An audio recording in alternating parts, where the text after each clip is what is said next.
안녕하세요. 삼성증권 리서치센터 대제투자팀 홍진현입니다. 2026년 크립토 시장은 제도화가 불러일으킨 지각 변동으로 큰 변화가 전망됩니다.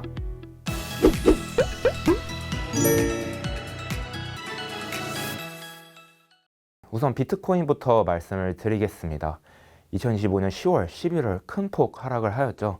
이 부분이 이제 논의가 나올 때 반감기로 인한 사이클에 의해서 조정장, 시즌이 종료가 되었다라는 식의 얘기가 많은데요. 반감기 관련해서 사이클을 따져봤을 때 이미 왼쪽 차트와 같이 95%가 채굴이 완료가 되었습니다. 때문에 논리적으로 봐도 반감기 또는 채굴과 관련된 사이클이 이 시장에 영향을 미치는 것은 좀 적절하지 않다라고 판단이 되고요. 오른쪽 그림과 같이 또 반감기가 지나면 지날수록 변동성은 완화되어가는 추세 나타나고 있습니다. 그럼에도 불구하고 이러한 사이클에 대한 센티멘트가 시장에 영향을 미치고 있으므로 저는 이 부분을 반감기 사이클이라기보다는 좀 크립토 빅사이클로 해석하는 것이 좀 적절하다라고 보고 있고요. 2026년은 사이클에 의해서 좀 조정장이 올 것 같다라고 전망하고 있습니다. 그러나 이 사이클에 의해서 조정장이 와도 그 충격은 예년에 비해서는 조금 완화될 것이라고 예측을 하고 있는데요. 그 이유는 시장에 구조적인 변화가 생겼기 때문입니다. 왼쪽 그림과 같이 4년 이상 비트코인을 보유한 지갑이 30%를 넘어서 현재는 40%에 육박할 정도로 많아졌습니다. 장기 보유 추세가 증가됨에 따라서 이제 변동성이 좀 완화되어 가고 있다라고 말씀을 드릴 수가 있겠고, 또 가장 큰 변화가 2024년 초부터 이제 비트코인뿐만 아니라 이더리움, 솔라나도 제도권으로 넘어오게 되었습니다. 이러한 추세, 시장의 구조적인 변화를 가져왔다라고 보고 있는데요. 그럼에도 불구하고 참고하실 수 있는 주기성 지표들이 여러 가지가 있습니다. 반감기 관련된 또는 채굴 관련된 지표들은 조금 의미가 많이 떨어졌지만 대표적으로 이 MBRB Z스코어 같은 경우는 그래도 여전히 참고하실 수 있는 주기성 지표들이라고 판단을 하고 있고요. 이 차트에 대해서 조금 추가적으로 설명을 드리면 시장 가치와 실현 가치를 바탕으로 비트코인이 저평가되어 있는지 고평가되어 있는지를 판단하는 지표입니다. Z스코어는 정교화했다는 의미고요. 저는 이 MBRB Z스코어 중에서도 단기 보유자, 5개월 미만으로 비트코인을 보유한 단기 보유자 수치를 좀 참고를 많이 하는데요.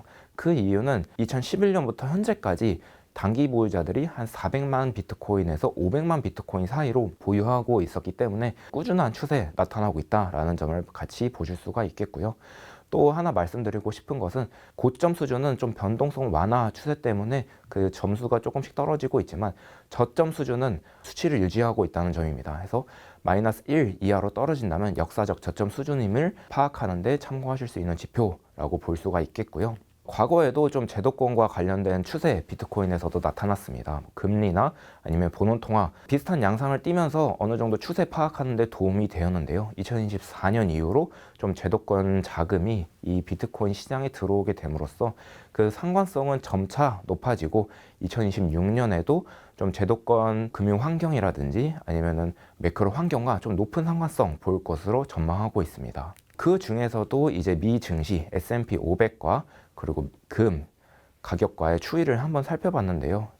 첫 번째로 말씀드리고 싶은 추이는 2020년 또는 2024년 전에는 좀 상관관계가 낮았다가 최근에 들어서 상관관계가 점차 높아지고 있는 추세 살펴보실 수가 있겠고요. 좀 나눠서 설명을 드리자면은 미 증시와는 좀 상승장 때 높은 상관성을 보이고 있고, 금과는 좀 조정장 때 높은 상관성을 보이고 있습니다. 앞에서 말씀드렸다시피 2026년 비트코인은 좀 조정장이 예상이 되고 있기 때문에 미 증시보다는 금과 좀 더 높은 상관성이 나타나는 흐름을 보일 것이라고 예측하고 있습니다. 파생시장이 성장해왔다는 점도 좀 특징적으로 말씀을 드리고 싶은데요. 비트코인 가격이 높은 때 2021년, 2025년에 현물 거래량이 굉장히 높았습니다.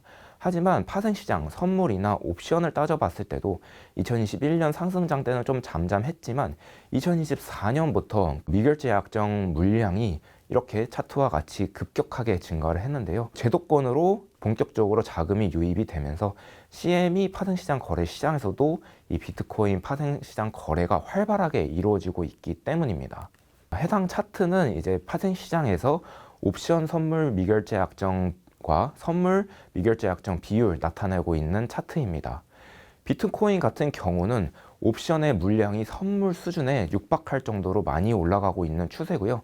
이더리움 같은 경우는 여전히 선물 물량이 한 3배 정도 많이 나타나고 있는 추세입니다.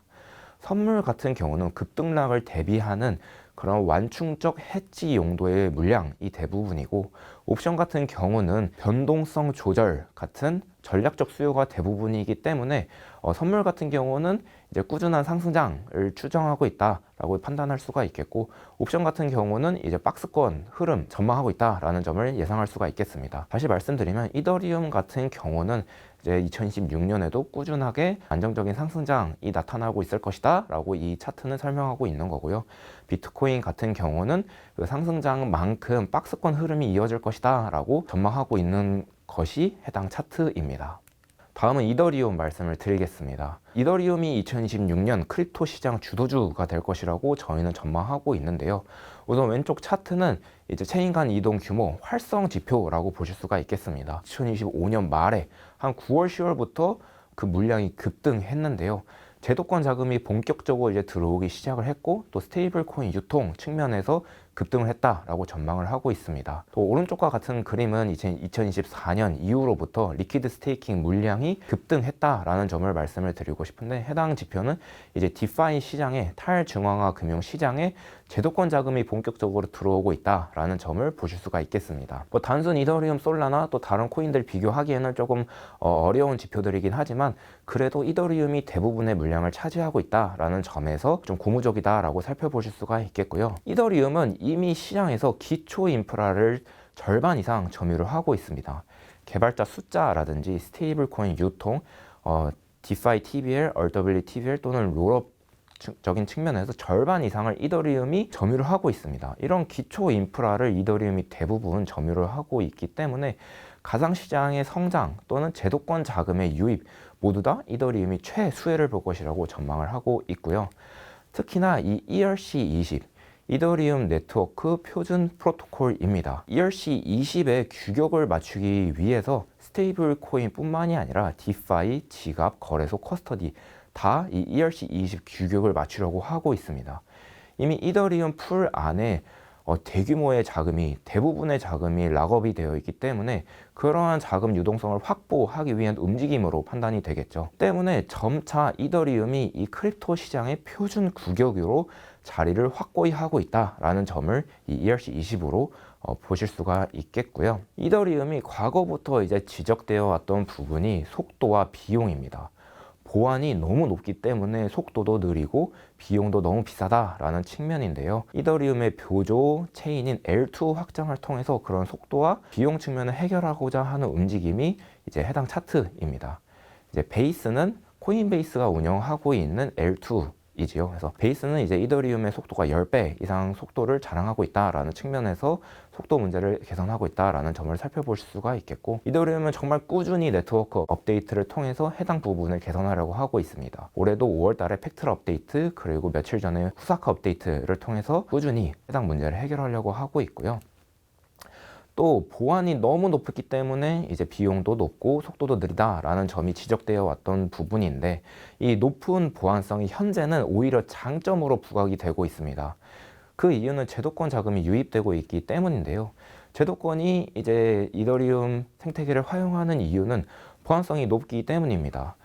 제도권 자금이 유입될 때 그래도 안정성을 최우선으로 검토를 하는데, 다른 체인들에 비해서는 이더리움이 보안성이 제일 높기 때문에 이더리움을 선택했다라고 보실 수가 있겠고, 앞으로도 더 많은 제도권 자금이 유입될 때 이더리움이 제일 먼저로 수혜를 받을 수 있을 것이라고 전망하고 있습니다. 마지막으로는 스테이블 코인 말씀을 드리겠습니다. 스테이블 코인이 올해 6월에 지니어스 액트 통과됨으로써 관련된 증시가 엄청나게 많이 상승을 하였죠. 그런 지니어스 액트 측면에서의 이제 내용도 조금 더 디벨롭이 되고 있고, 발행자 유통사 규제도 조금 더 디벨롭이 되고 있고, 추가적으로 세금이라든지 자금 이동 추적 부분에서도 논의가 활발하게 이루어지고 있습니다. 아무래도 이런 정책 명확성이 확정된 다음에야 서비스가 도입이 될 것으로 예상이 되고 있기 때문에 2026년 상반기에 정책 명확화 갖춰진 이후에 2016년 하반기에 스테이블 코인 서비스 도입이 전망을 하고 있고요. 기업단에서는 좀 더 사용처를 확장하기 위해서 인프라 경쟁이 치열하게 펼쳐지고 있는 상황입니다. 사용 측면에서 한번 살펴봤을 때 스테이블 코인 결제 영역이 대부분 따져봤을 때 계좌 간 전송 또는 단순 송금의 영역에 한정되어 있습니다. 하지만 저희가 결제를 생각을 해봤을 때 결제가 그냥 자금 이동뿐만이 아니라 좀 더 복합적인 서비스를 제공해주고 있습니다. 뭐 소비자 보호라든지 아니면 포인트 적립 아니면 할부 기능 이런 부분이 이제 결제가 제공하는 복합 서비스인데요. 이런 부분에서 스테이블 코인이 단순히 수수료가 싸고 정산이 조금 걸린다라는 측면에서 리테일 시장에 도입되기는 저는 조금 제한된 부분이 많이 있다라고 생각이 듭니다. 때문에 2026년에 리테일 부분에서 스테이블 코인 결제 도입되기는 조금 시기상조라고 생각이 들고요. 2027년 이후에 그런 수수료 절감, 정산 시간 단축에 더해서 이제 기존 결제가 가지고 있었던 복합 서비스가 반영이 된다면 그제서야 리테일 단에서 스테이블 결제가 도입되지 않을까 하고 전망을 하고 있고요. B2B 단에서는 단순 전송, 단순 송금에서 오는 수수료 절감 그리고 비용 감소가 굉장히 유의미합니다. 때문에 2026년 상반기에는 정책 제도와 명확화가 이루어지고 2026년에 B2B 단에서 단순 전송, 송금 서비스 도입이 확장될 것이라고 전망이 되고 또 마찬가지로 2027년 이후에 그런 단순 전송 송금에 기존의 결제가 가지고 있었던 효용 반영될 수 있을 것이라고 전망을 하고 있습니다. 네, 마지막으로 요약 한번 드리겠습니다. 2026년 비트코인은 사이클에 따라서 조정장이 전개될 것으로 보이지만 제도권 편입 강화로 조정 강도는 예년에 비해서 완만하게 나타날 것. 그리고 두 번째로 2026년 이더리움은 비트코인에 종속되던 흐름을 벗어나서 독자적 주의를 바탕으로 크립토 시장을 이끌 것. 그리고 마지막으로 스테이블 코인은 규제 명확성이 확보된 이후에 2016년 하반기부터 B2B 단에서 실제 사용 서비스 도입이 전망이 된다는 점 말씀을 드립니다. 네, 이상으로 2026년 디지털 자산 시장 전망 마치겠습니다. 감사합니다.